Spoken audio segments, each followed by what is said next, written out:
nagulat na ako na wala na kayo. Hindi kasi magpapasama si Mama ko rin. Pupunta kami sa jewelry store ni na Victor. Sabi ko rin kay Matt, mabuti pa pumasok na siya sa jewelry business. Oo, Brad. Sandali lang na kami. Huwag mo ako tawaging Brad dahil hindi naman kita ka-frat. Ano yan? Wala. Iwan niyo naman to. Kayo na lang pumunta. Bakit isasama niyo pa si Matt?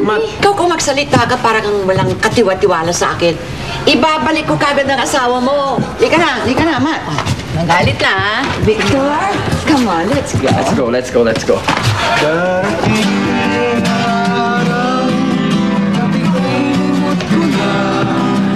Di mo iningatan ang puso ko. At pagdating ng araw na kailangan mo na ako, sorry ka na lang, meron na akong ibang mahal. Anong sabi mo? Ba't yun? Nandiyan pa pala.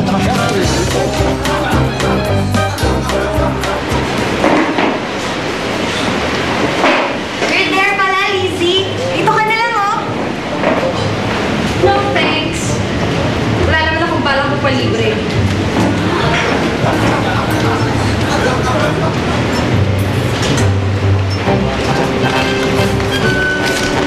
Thank you, ah. Basta, walang aminan ha. Oo, ako pa. Sige, ah. Bye-bye. Oh, asan yung kasama mo? Ah, umalis na siya. Hatid ko nga dapat, pero ayaw niya. Oh, sino may sabi tumabi ka sa akin? Eh, wala ka namang kasama. Wala akong kasama. Wala akong kasama tayo. Eh, since nandito ka na nga, libre mo na lang ako. Oo lang, mahal mo. Ikaw ba? Gusto ko, di ba?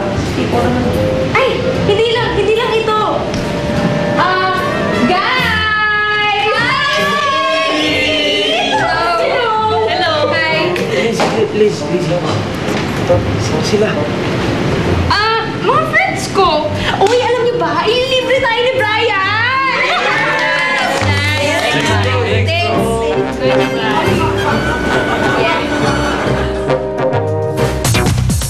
Yes, welcome. Please. Ganda, sa'yo pala ito, ha? Yes. Asenso ka na. Pwede bang ballroom dancing dito? Pwede. Basta gusto mo, pwede. Actually, I seldom go here talaga. Hindi naman kasi ang naka-focus ko ay ang attention ko po. Sir Victor, gusto mo ba i-focus ang attention niya sa akin? Pwede rin. Please, sit. Okay, maupo ka. Ano ka pa naman? Kararating natin. Uwi ka agad ang sinasabi ito. Ikaw, lagi ka na tanong-tanong. Siguro naiisip mo naman yung asawa mo, no? Naiisip ko nga kasi nga dito nagtatrabaho si Andy. Dito? What? Is Andy working here? Hindi ko alam. Anong trabaho niya dito? Babe.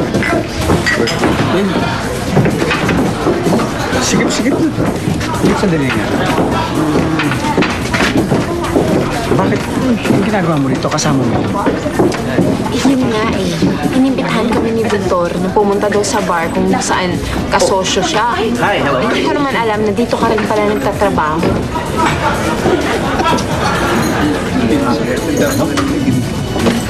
Ang ibig mo sabihin? Boss natin yung pinag...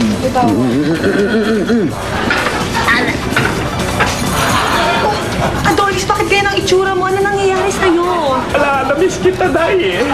Namiss din kita, oh. Ano talaga? Bebe? Ano yun? Ganito na nakarami ang mga babae dito. Hindi, ngayon lang yan. Kasi karaniwan dito puro lalaki talaga. Ano to, gay bar? Hindi, minsan kasi, hindi babe, alam mo naman yan, kahit ganyan karami ang babae, hirap ang kalooban ko kakaisip ko sa'yo. Gusto ko na nga umuwi eh. Kakarating ko pa lang sa trabaho. Ay, halika na. Umuwi na tayo. Ako, nakakahiya naman yan. Ano ba talaga? Trabaho. Ang hirap mo na makausap eh. Hindi, baby. Uwi ako na pagkatapos. Bakit ikaw dapat ang umuwi? Uwi na tayo. Dahil na, sige, uwi na. Tsaka lang may edad niya yung... Oy, ikaw ha. Huwag mo akong gagawing dahilan. Alam mo yung asawa mo, kaya gusto dito. Oo, tingnan mo. Pagmasdan mo, ang daming babae.